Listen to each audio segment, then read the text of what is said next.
This college admission scam is all over the news, and of course, I for one definitely have some thoughts.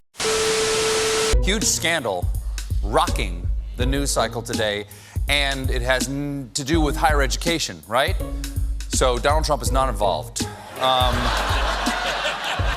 This is the man at the center of what the Justice Department says is one of the biggest college admissions scandals in history. Prosecutors say William Singer, also known as Rick, took money from parents to get around the admissions process at elite schools. It shined a light on the extensive and sometimes illegal methods some wealthy parents use to get their kids into colleges.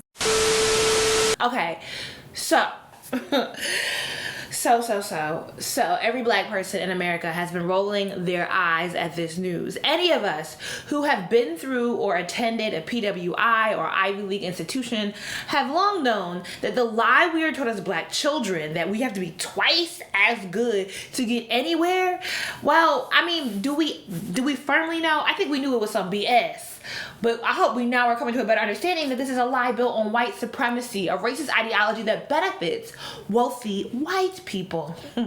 Really white women the most. And here we are. We've matriculated at programs where we received the pejorative smack in the face of being told by white people that we were only there because of affirmative action, wondering why their animus was directed at us and not the wealthy white kids who were clearly only there because somebody wrote a check. And, it was always a handful of them. Girl. One of them wealthy white kids with their Uggs and LL Beans who snorted coke and did copious amount of drugs that I, as a young black child, and the first of my family to attend college, knew I could never ever dare touch. But their endowments ensured that they had the privilege of never being judged or hindered by their mistakes. Woo, this is dredging up so many feelings, so many memories, so many. Most of us are not reading the news thinking, oh my gosh, how dare they, how scandalous. We're more so reading it with amusement, like, this is punishable, but not this. What we are thinking of is all the money and resources they have, their ability to rezone their plush and prosperous parts of town to keep poor black and brown kids out of their public schools, on top of their ability to pay tuition for the best private schools and tutors money can buy. Then their easy breezy ability to shuttle their kids to expensive sport clubhouses where, again, we are intently kept out of. Still, they had to lie and cheat so very blatantly to get into college. We could also think of poor old funny in the face looking Abigail Fisher, who targeted affirmative action and not the white women who benefited from the most, but instead the small pool of still vastly underrepresented black kids who she claimed took her spot. Not the kid whose dad paid $500,000 to get some UT Austin sports coach to lie about his kid getting a spot on their team in order to guarantee admission. Poor Abby. She just had us all fucked up, huh? I thought about how long is the list that we could conjure up of all the black parents, especially single black mothers who have sat in jail for years because they tried to ensure that their child had access to quality public schooling.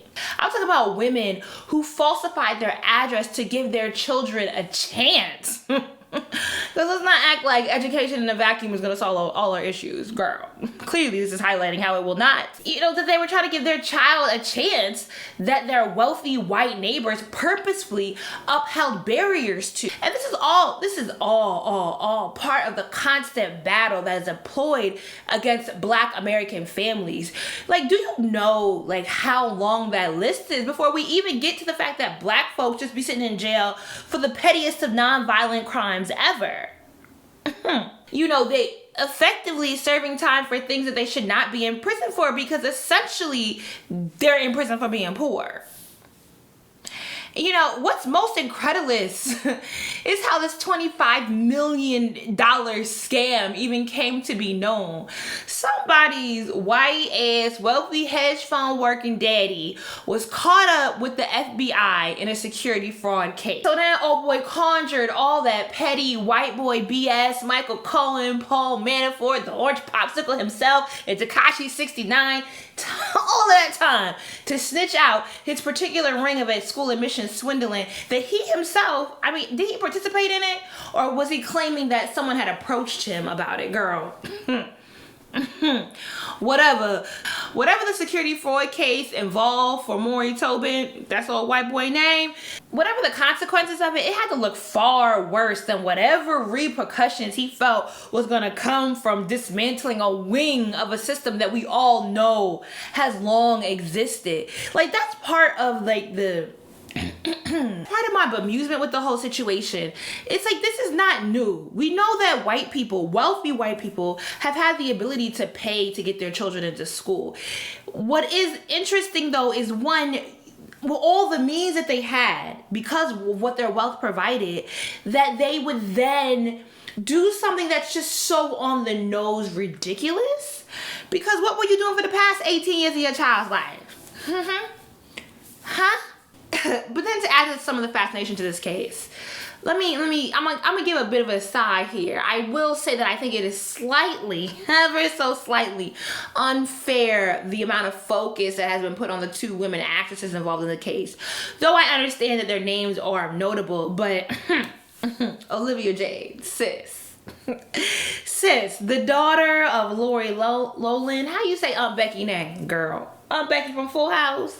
How you say her name? Hey-ho, Lori Loughlin, how you say her name? And her entitled Trump supporting ass husband that had a clothing line at Target. I bought a few pieces. Them things ain't last, so I ain't got them out now, girl. They are both currently out on bond because of this case. And it's wild because their daughter Olivia is a popular YouTuber who has said so much. So much about school and college in general, girl. Ooh. If I said England is my city, I would say, why did I pay all this money for your education? And then the whole college thing, yep, I'm going. I'm living in a dorm with a roommate who's so sweet. With work, it's gonna be hard. Like my first week of school, I'm leaving to go to Fiji for work. Education is key. So you're in college. Yep, I am in college. What's that like, going to college? It's pretty weird. It's fun. Yeah, I mean, at first when I went, it was more of like my mom and my dad were like, you have to go, like, you know, they wanted me to have that experience because both of them didn't go to college.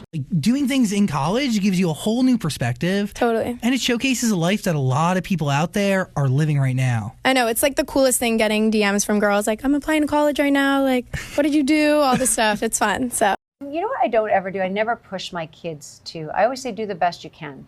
Yeah. I was never that kid. My husband too, their dad. We were never like at school, you got to get straight A's. We were never those parents. We were always like, you know what? Give it your all. Do the best you can. Because in life, if you give it your all and you do the best you can, that's it. That's all you can do. And that's enough, in my opinion.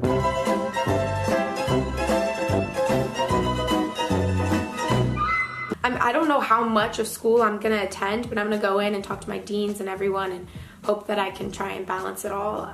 But I do want the experience of like game days, partying. I don't really care about school. It's so funny to me because there has to be something to be said about the amount of BS that David Dobrik crew always ends up in. And I'm just kind of, I only know this boy because I follow certain influential Black teenagers on Instagram, and they're always talking about how much of a fan of him and his crew they are. Otherwise, I would have never known who this dude is. But with that said, and I don't want to say too much, but I am always kind of worried about, particularly when it comes to young Black youth who I know are fans of his, and what sort of messaging and representation are they absorbing by watching this kid. It just has to be noted that there's always some sort of drama brewing adjacent to like his clique. And maybe I'm telling myself because I watch too much T-Spill, but I believe Olivia Jade, besides being the daughter of a pseudo-famous actress and, a very wealthy father, what helped her become popular besides, that whole cliche sheen of wealth And it's just like, you know, I went through like her Instagram and her YouTube, and I'm like, there's nothing to me personally that stands out, but like she does fit into like that very specific aesthetic that tends to be very popular on Instagram. You know, and part of what helped her become popular was her association with David Dobrik. So I'm just saying, like, bruh, somebody ain't got no discernment. Or maybe that lack of discernment was fueling their income, girl. I don't know. Can I just say how proud I am of you? Thanks. You're such a good girl. You have good values and you project good morals, unlike other YouTube stars I know. I don't have to be in this video. Yeah, but she's like, she's inspiring the kids. She does well. She inspires more kids than I do. people to get hurt. Okay. I'm just kidding. What kind of video is this? But girl, not only does Olivia Jade have an array of foot and mouth sound bites to pull from, where she's passe about school and specifically very passe about getting into USC, but when all this story broke, the news around all this scandal broke, she was on the yacht of a USC board member. Like, sis, the privilege. Girl, now we just gotta ask, can Felicity Huffman play herself in the Lifetime film that's gonna happen? We know this is gonna be a Lifetime movie. This is just, they are going to get a movie deal out of this. And it's just wild that we know that's how the system is going to benefit them. Like, that they can commodify their story. Like, we know, girl, I don't feel bad for not knowing one of them. But in all seriousness, to take this to a more serious level and talk about the implications of what's happening here, I, for one, am never going to push for a carceral state.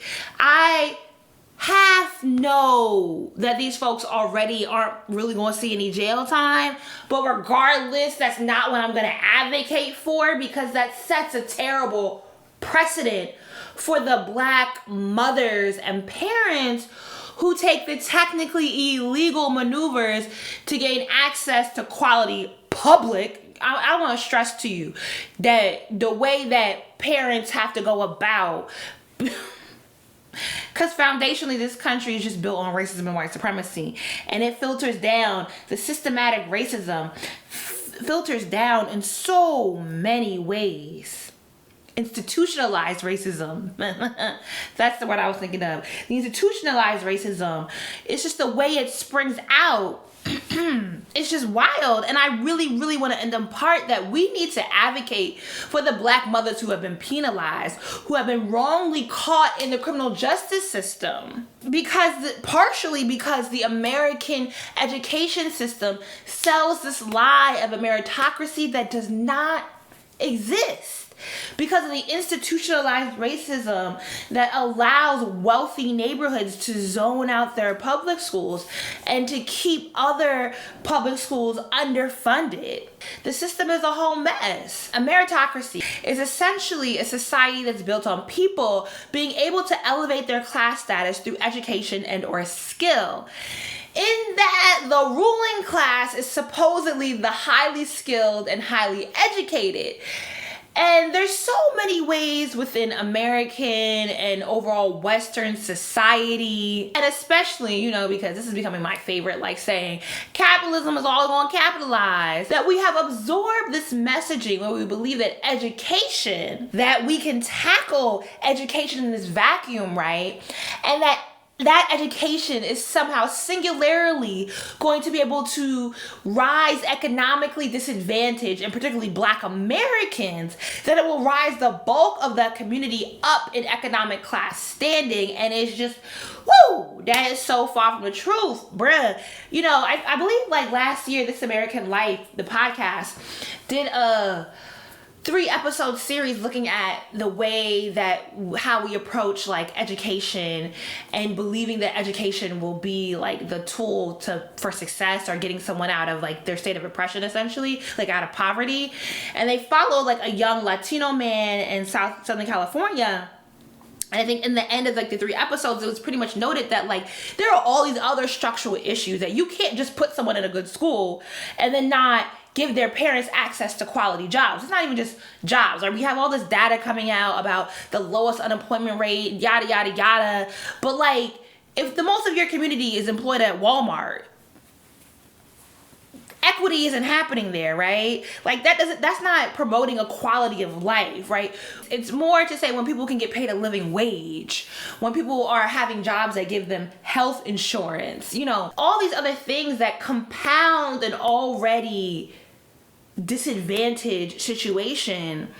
And we can't just look at education as sort of like a panacea or, you know, the remedy to all our problems. In the past 5 years, studies and news coverage has definitely leaned more into how the myth of education being the panacea for poverty is far from the truth. Quality of life cannot singularly be determined by education. As, you know, as I already said, if there aren't quality jobs, quality healthcare, quality transportation, infrastructure, housing. I mean, it's really infuriating because the history of how state and local governments have used zoning to dismantle the pathways of success for Black communities to thrive is prevalent throughout history. There are books written about it from Dallas to New Orleans to Baltimore to Chicago. Like, you literally, if there's ever a book written about like Black history in any particular city, there's always a chapter, if not the entire book, dedicated to how when essentially around like FDR and the New Deal, how zoning and the rise of like white suburban America, the zoning and housing laws that allowed that rise to happen, really was founded on maligning and further impoverishing Black American communities. I was very conscious and very purposeful here, guys. You know, I've been reading my history books and they all are saying the same thing. And I'm like, well, damn, this is shitty. People are always like, you know, can you link to the books that you read? I could, but a lot of the books that I read are not meant to be read as individuals. Like, they are meant to be read as a discussion to study. So I will link down to some of the things that the books that I have pulled references from on this subject matter, but don't feel like you are that you are obligated to like purchase the book and read it on your own, girl. These are not easy reads. But all of these things, like all these, so many things make this scandal ridiculous. Because these white people had access to everything I've mentioned with regards to like, first of all, they parents, they grandparents are part of the Great White Flight, benefited generationally from the way that America has zoned, the fact that we build highways through prosperous Black communities, that we've bombed out Black communities, that we've done all these wild things. Like, these are the descendants of the people that benefited from all that. On top of the fact that in the current state, they have access to everything I've mentioned with regards to like a heightened quality of life. All this stuff I'm talking about, like all this context makes this scandal so ridiculous because these white people had access to everything I've mentioned with regards to a heightened quality of life. They're often the people pushing for the policies and politics that allow institutionalized racism to systematically, you know, X us out for so many reasons. Education, access to top level education should be the least of their concerns. I for one, personally would like to go back to 2004 and yes, bitch, I'm old. But I would like to go back to then and karate chop in the neck every person who ever uttered a word to me about affirmative action being the reason I was at George Washington. I want to tell my younger self to not be deterred, but to maintain my interest in the arts, even though I didn't quite have the financial means. And I literally, like, I left my major because I was constantly being told how I was going to be a poor, starving artist, and like, how do Black girls survive being poor and starving? Like, we don't. And I really wish I would have stayed on that path. Like, you know how many grants and scholarships I had to dig up and apply for before the era of Google.com? Since it was just me and Ash Jeeves. We were barely getting by in little Delaware when I tried to get a scholarship to private school. I was trying to go to private school for high school. Ooh, I just have so many feels. And I'm trying to be intentful about not enjoying the downfall of others. Because I really want us to, rather than being gleeful and applauding the arrest, I want us to keep up this dialogue and advocacy and the community investment around how public schools are not all created equal, how charter schools are not going to be the singular solution, and for us to acknowledge the way we use education to prop up respectability politics that are particularly harmful to the Black community. There's so many like critical messages that I think we could take away from this situation and this whole scandal breaking. I just want to encourage us all to like continue the conversation and then pick one of the arenas, whether it is, you know, the public school education or the history of zoning in your city, or, you know, what is your school board doing, or what are the state laws being passed around education. You know, pick one and do further research, because we clearly need to dismantle this whole system. I personally would like us to go back to, what was that year that they took off the cap for college tuition? College should not be this daggone expensive. First of all, we are the first generation to see this amount of college debt, because many of us who had parents born in the 60s and 50s, when they went to college, it was under $10,000 a year. What we doing now? $52,000 a year tuition. Don't make no kind of sense. None. Girl, I just have so many thoughts running through my head right now. When you think about college admission, when you think about the way test scores work, and how, like, if you have this issue where we don't have access to quality public school education, and then you have these ridiculous tests, and mind you, like, I have both applied for graduate school. I'm going through the process now. And my big thing really, and you know, I've been constantly having this conversation with admissions officers, is about, I feel like particularly for graduate school, like, and we're getting to a point where like your undergrad degree, your bachelor's isn't going to be enough. You basically do need to go get a graduate degree. But graduate schools especially use testing that is so ridiculous. And it's like, why am I doing a test that includes math and science and I'm trying to get a degree in history? Like, how are you judging my ability to do research based on my ability to pass a math test? What? Basically using this testing to make sure that your spaces only allow in very privileged people. And I think a lot of the ways that we see education system blocking out Black Americans, a lot of those ways really comes down to how higher education is steeped in elitism. And so I just want us to all be more mindful of this. I don't think these people are going to see jail time. I think they should definitely pay restitution. I think they should definitely be penalized. I don't know if jail time actually resolves anything for us. I'm also the team no billionaires. This is why I don't celebrate people becoming billionaires, because this don't benefit none of the community. None of it. Bruh.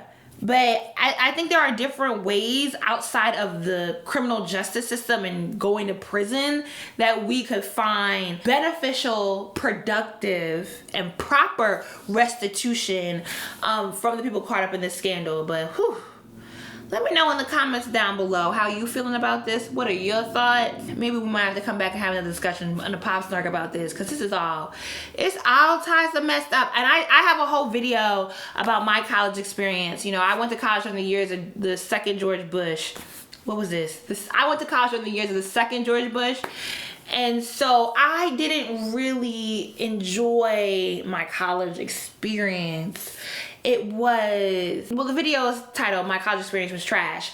And, you know, I have fond memories of those years and experiences, but I also just went through so much toil and turmoil, largely at the hands of these same sort of people who are involved in this scandal. And it's frustrating. But I really, rather than focusing on these scandalous ass white people, I want to highlight, this is why I don't believe in the insane accumulation of private wealth. I don't believe in like celebrating billionaires. And this is why I want us to be careful to not focus on validating people based off of a piece of paper and a degree that can be so easily bought. And not only is it so easily bought, but in them being able to buy it so easily, they can ensure that others are kept out of it. That they can ensure a level of exclusivity that's not actually built on skill or intelligence. It is built on wealth and your ability to access these things because of your financial standing. And just to be mindful of the different ways in which we participate in this system. Whew, it's a mess. But there's so many things to walk away from this. So I hope you walked away from one, and I'll holler at you later. Deuces.